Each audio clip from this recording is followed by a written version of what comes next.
Welcome to this brand new explainer. Today we're taking a truly fascinating psychological journey together. And to kick things off, I want you to visualize yourself as a building. Think of yourself as an intricate, towering piece of architecture. Now, if you want to build the ultimate version of yourself, a structure that's resilient, powerful, and can literally stand the test of time, you can't just obsess over the paint colors or the windows, right? You have to go all the way down. You have to inspect your psychological foundation. So today, we're going to decode the deepest conditionings that make you exactly who you are right now. And that brings us to this idea right here. To make ourselves the most powerful, coherent superversion, we must understand the blueprint of our lives. This is absolutely the anchor for our entire analysis today. Understanding your blueprint means we have to be brave enough to shine a light on the cracks in our foundation.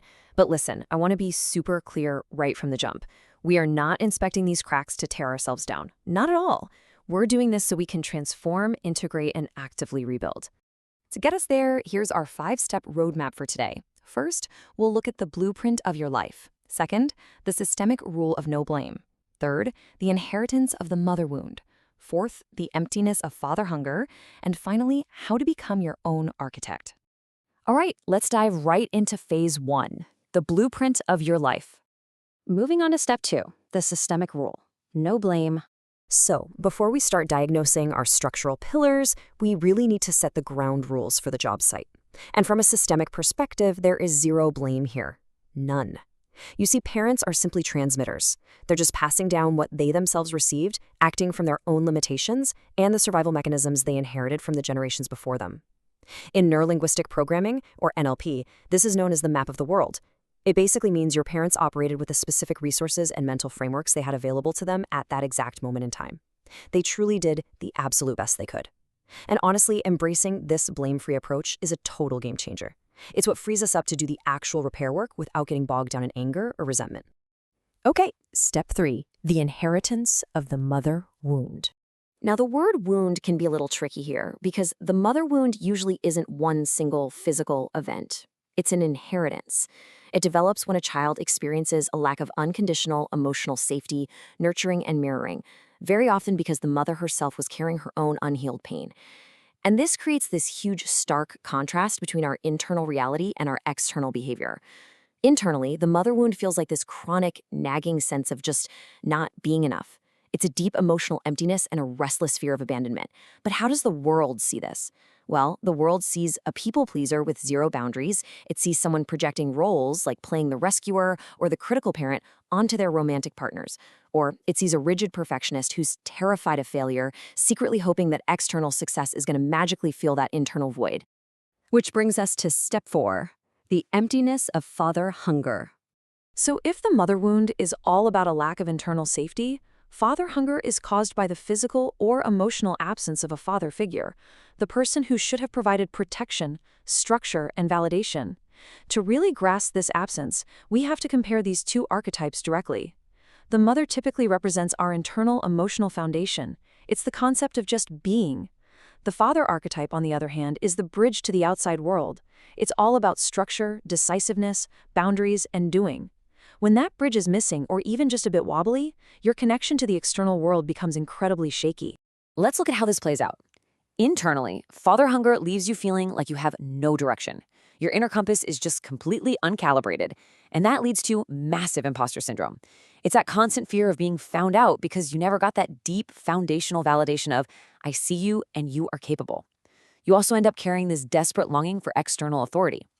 And externally, this inner chaos manifests as these wild swings between an exhausting need to constantly prove yourself and then total, paralyzing procrastination.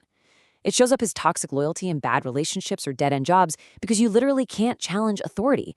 And it fuels this endless search for a guru or a great solver to just come in and fix your inner chaos for you. All right, step 5, become your own architect, mastering the present. Okay, so what do we actually do with this diagnosis? We definitely don't just sit around with it. It is time to pivot from diagnosing our past to mastering our present. We are going to reclaim total control over our lives. To do that, I'm introducing a 3-part toolkit designed to transform those exhausting external patterns into a strong, coherent internal identity. Step 1 is NLP, which is all about reprogramming your nervous system. Step 2 is the interface, a brilliant concept by M.L. Cruzy for managing daily external triggers. And step 3 is the Coherent Nexus, a concept from Nick Van den Ijssel, which represents the ultimate point of total psychological integration. Let's break down that first step, NLP, or the reprogramming. NLP teaches us a hard truth. We can't change the past, but we absolutely can change how those memories are stored as internal representations, the images, the sounds, the feelings within our nervous system. We do this through something called reframing. Instead of carrying the thought, my parents failed me, you consciously shift that frame to, my parents unintentionally gave me the exact perfect challenges I needed to develop incredible self-reliance and deep empathy. Pretty powerful, right? Then we use resource anchoring to mentally lock in those states of internal peace and strength. By doing this, you literally stop relying on someone else's praise to trigger your own feeling of self-worth. But that naturally brings up a highly practical question. How do we actually stop reacting from a triggered, childlike state when our internal wounds inevitably crash into external reality on, say, a random Tuesday afternoon? NLP does the heavy lifting in the background with your nervous system, but what about the actual moment of impact? Well, that is exactly where M.L. Cruzy's concept of the interface comes to the rescue. The interface is this microscopic boundary line where your internal world, your specific wounds, expectations, and perceptions physically collides with external reality. Imagine your boss gives you some really blunt feedback. Decoupling is the absolute key here. Your boss's words, that's just external reality. But that overwhelming, crushing feeling of rejection you suddenly experience, that's your mother wound flaring up. That's your internal representation. As the architect of your life, you have to learn to stand right on this boundary line. You recognize the interface, you decouple the external event from the internal wound, and you consciously choose your response rather than just blindly reacting. Now, when you master NLP and the interface, you achieve the ultimate level of integration. Look, the mother wound and father hunger force you into an exhausting, lifelong external search for validation. You're always hungry for it. But the Coherent Nexus flips this whole dynamic upside down. The Nexus is a perfectly centered point you build within yourself, a place of extreme self-acceptance and self-validation. You essentially become your own mother, providing yourself with unconditional nurturing, and your own father, providing yourself with the structure and boundaries you need. And when you finally build that coherent nexus, the result is beautiful. You achieve what's known as shared cognitive expansion. Once your nexus is stable, you start connecting with your environment in a pure, truly authentic way. You're no longer walking into a room and scanning it, subconsciously trying to drain other people to feed your own psychological hunger. Instead, you connect from a place of profound internal peace. You share your abundance. And honestly, that is when true, healthy relationships and incredibly authentic insights are actually born. Which brings us to our final takeaway for this explainer. I really want you to let this sink in. The wounds from your past are not your final destination. They are simply your raw materials. You are the architect. Every scrap of father hunger, every echo of the mother wound, these are literally the exact building blocks you need to construct your most powerful, coherent self.